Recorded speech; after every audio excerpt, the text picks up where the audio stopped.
Welcome back.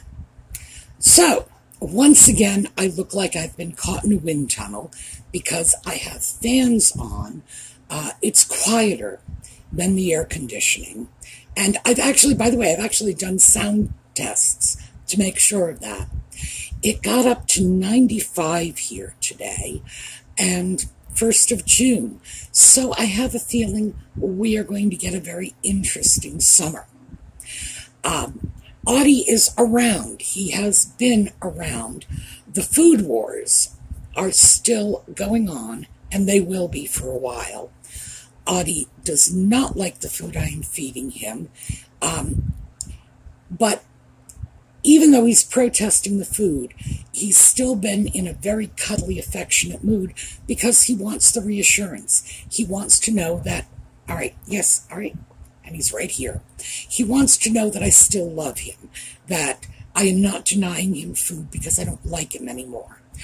To make up for the food that he doesn't like, I am liberally sprinkling his favorite catnip treats on his dinner.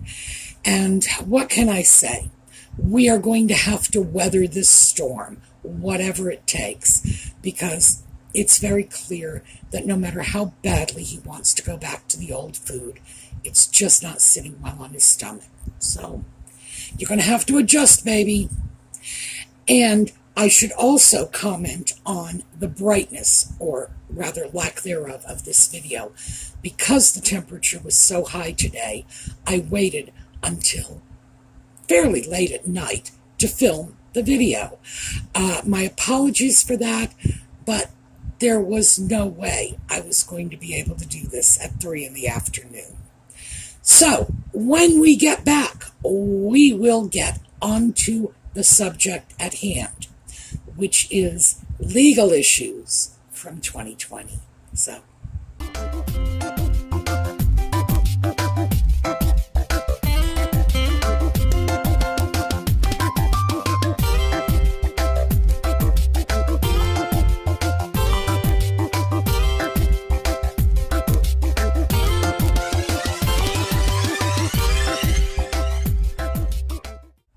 So, if you will recall, back at the beginning of the year when I gave you our list of areas of impact from 2020, the first one was legal. In fact, I've got the list in front of me.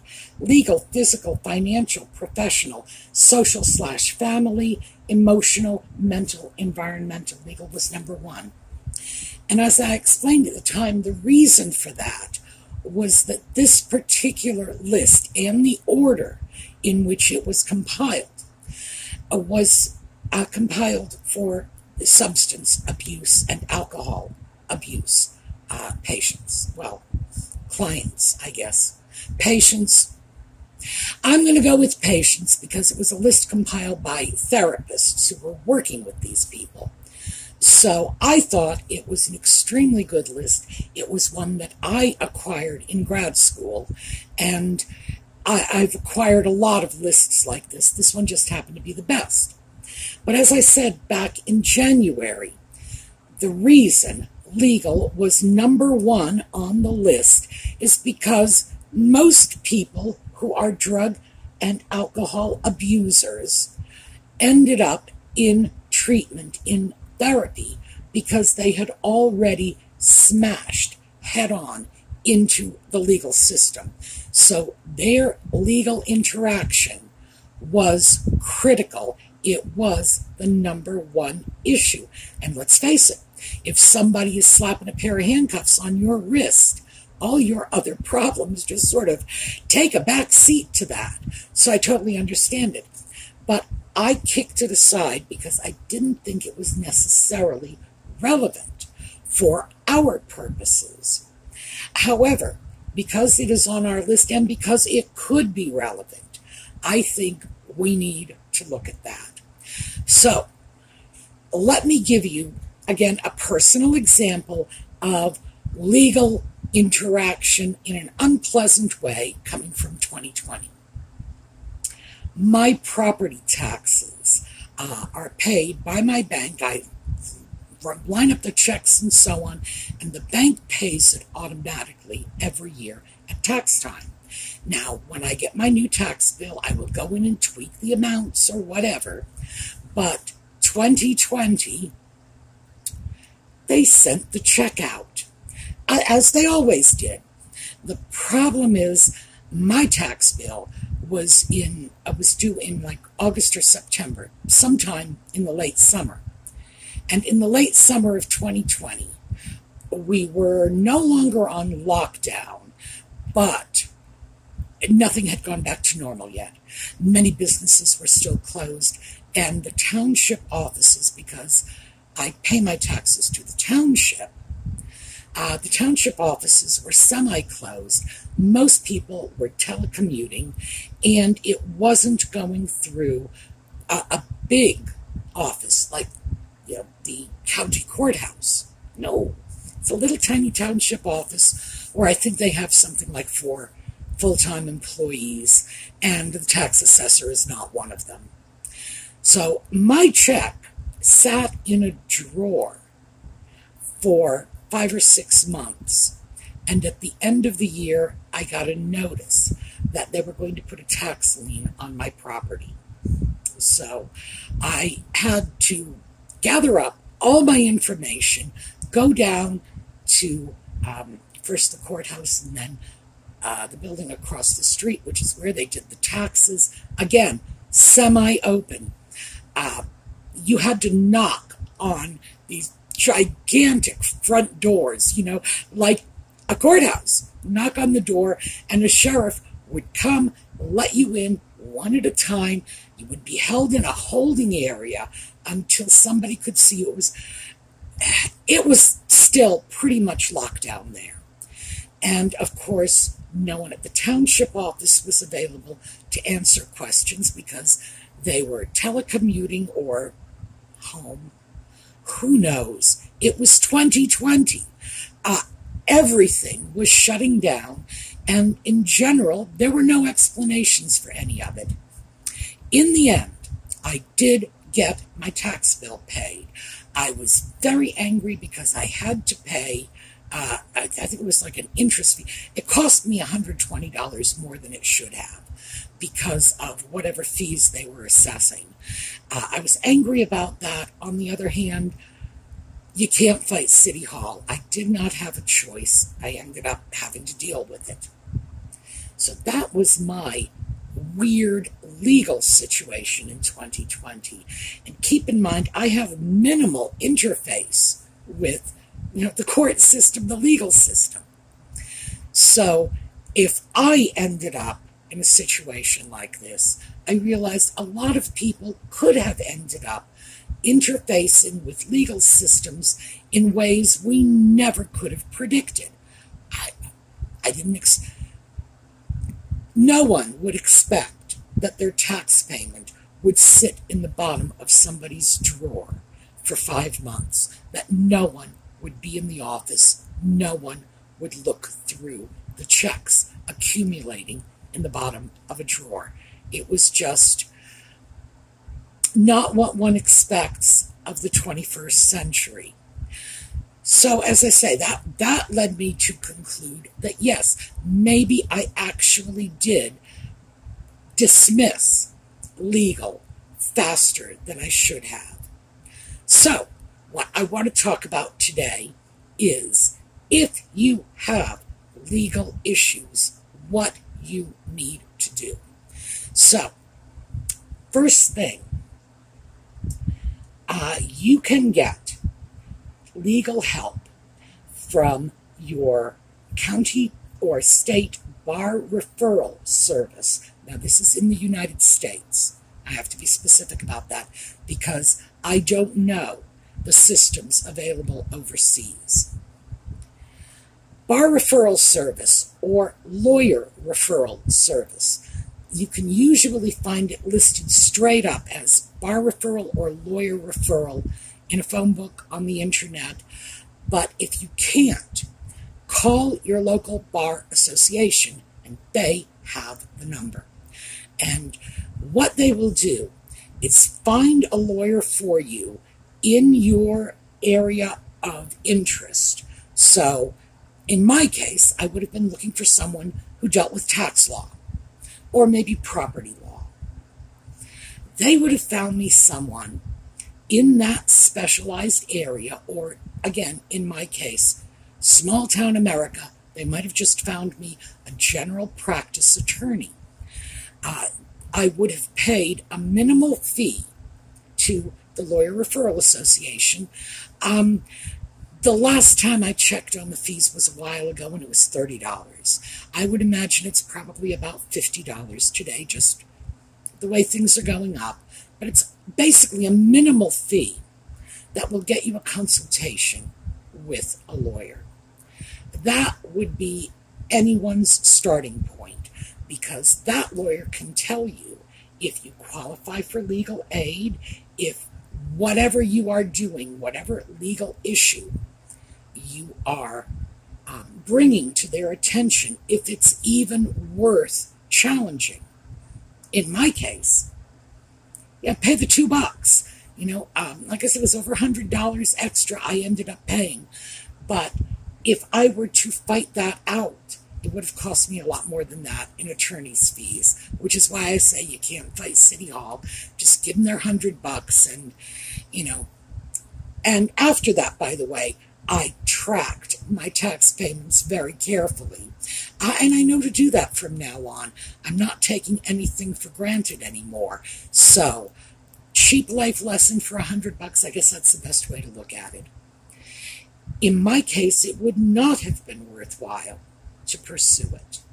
And any decent lawyer would have said, no, pay them the $100. Yeah, you can win in the end, but it will cost you too much time and money to make it worth your while. Why do this? Over $100. I don't remember if it was $100 or $120. It was somewhere in there.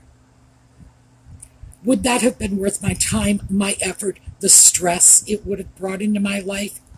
No, not by a long shot. So, yeah. And this is something a lawyer will be able to work out with you.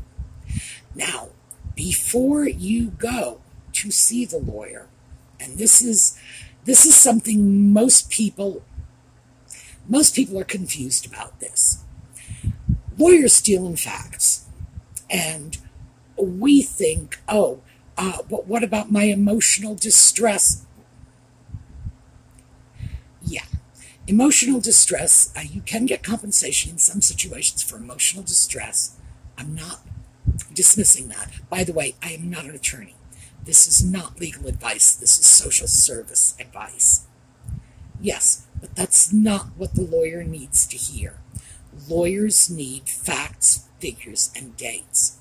So, what would I do if I were going to see a lawyer? And you can take this for whatever it's worth. The first thing I would do is I would go into my bank account. I would pull all of my financial records out of the bank account, all my relevant financial records. I would pull information on my income. I would pull information on my expenditures. What do I pay for the lights, the electricity, the trash pickup, the taxes, whatever. Come up with a list of that. I can go into my bank account and I can pull the debit charges for my local grocery stores. So I can even come up with an amount I pay for food. I would go in and track at least 6 months of that. It's simple enough, especially if you have online banking. All you really need is, the calculator on your computer and go through your bank records. I would want my attorney to know this because this is useful information. For one thing, it could tell them if I was eligible for financially eligible for legal aid. If I could get a lawyer for free who dealt with low-income people, they would be able to determine my eligibility from the financial information I provide them. Additionally, of course, if I'm involved in claiming damages of any sort from anything, my neighbor came over and, threw a can of paint on my car, I don't have a car, I would be able to produce all of the records involving the repair and the cleanup of the car. And that is valuable information for an attorney. They like that sort of thing, even if the attorney does not in particular need that group of information, because it can be helpful, and you never really know in advance if they're going to want it. I would say do that, just to be on the safe side.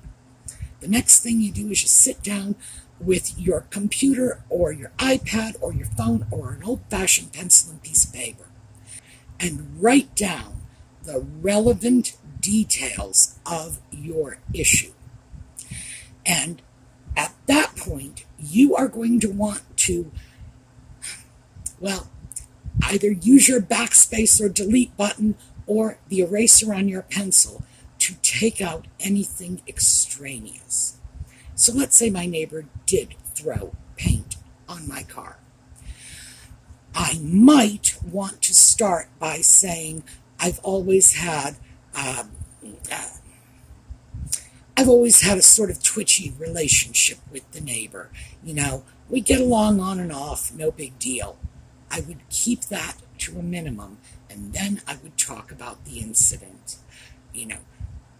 Sunday, May 1st, 10 p.m., neighbor came over, knocked on my door, had a can of paint in his hand, said that my tree dumped leaves in his yard and he was paying me back, and he threw it at my car.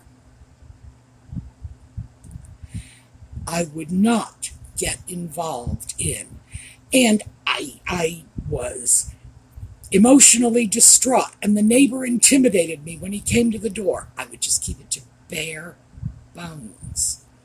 And then let the lawyer ask you about other things, because the lawyer will know what's important and what is not important. This is being done in the interest of saving the valuable time. Remember, you pay a lawyer by the hour, so their time is valuable. And even that initial consultation that you may have worked out with the lawyer referral service, you're still paying for it. So you want to get the full benefit of that consultation and not get pulled down a rabbit hole. So keep your little list, keep it concise, and eliminate anything that is irrelevant. Like, on the week before, the neighbor, never mind what the neighbor did the week before.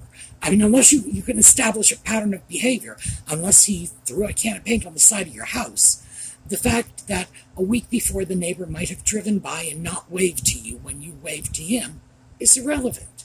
The lawyer isn't going to want to hear about that. The lawyer is not going to want to hear how unhappy you were about this. They may want to hear if that paint all over your car prevented you from going to work for 3 days while you were having the car cleaned. That they might, because that would be part of your damages. But let them ask you. So, let me just summarize. You want your financial information, and you want that to be clear. You want your details of your issue, minus the emotional debris that we all have. And this is normal, by the way. Everybody is emotional about it. We don't ordinarily end up, in interfacing with the court system. It's extremely, oh my goodness, I have to tell you this. I used to volunteer as a victim's advocate in the court system. And my very first day, this was my orientation, the bailiff, the chief bailiff, walked me through the courtroom and brought me over to the witness box, the area that the witnesses, the people who are testifying, sit in the courtroom, and said, I want to show you this. Because I was looking at it, there was a railing, no big deal. And he brought me around to the side and said, look at this. And this thing was gouged. It was a solid oak railing, and there were gouges on the underside of it. And I asked what happened. And he said, this is what happens from people testifying in a courtroom. They're doing it with their fingers as they clutch the railing. And this is what's happened over the years. And he said, this is how scared they are. Which, of course, what he was basically saying to me is this is why you're needed as a victim's advocate in order to support the victims. Look how terrified they are. It's like, whoa, talk about teachable moment. And I have a sense that as a victim's advocate, I was doing a good deed, but it wasn't until I actually saw physical evidence of how terrified people were. And boy, you just don't forget that with just your fingers ripping through an oak banister. Wow. Well, gave me a new perspective, so I should share that with you. Anyway, the point is, I know when people interface with the legal system, it is terrifying. And sure, people are going to be upset, they're going to be nervous, but the best way to cope with that is to go in prepared. So, that was just general. There are more specific things. For example, if you do have an interface with the criminal justice system, if, for example, you do have an alcohol or substance abuse problem, the information you will want to bring with you is that you have family, you have a support system. They're going to want to know that. And if you have managed to get yourself help, if you're signed in to any kind of therapy or rehab program, they're going to want to know that too. But again, your lawyer will tell you what it is you need. Going in to see your lawyer, even if it means flooding them with information, make sure they know about your finances and they know whatever information, whatever details you can provide them about the issue at hand. But leave the emotion at the door, because even though you're upset, it's important to remember the lawyer is not your clergyman, the lawyer is not your therapist, the lawyer is not your best friend. Their job is to help you navigate the legal issues. So don't make that job harder for them than it needs to be. So I guess this is pretty much where we're going to end. I hope this may have been at least a little helpful. If you feel you want more information, as always, let me know in the comments, because absolutely we can go back for more. We can't fix everything in life in 30 minutes. And in fact, we're not even going 30 minutes today because, what can I say? 95 degrees. That's my excuse. But we can at least start to hit the basics. So, this is my, I'll take it off and show you.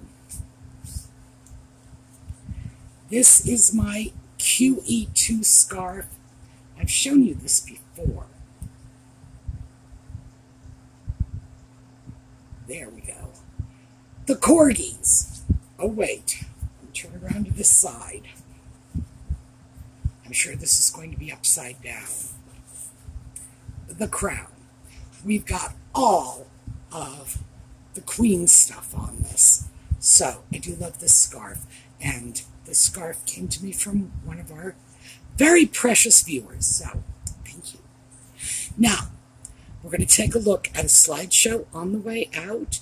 I will see you all tomorrow for coffee and conversation. And have a terrific day. I hope tomorrow is cooler for you folks. It's supposed to be at least 10 degrees cooler for us here. So, I will see you all later.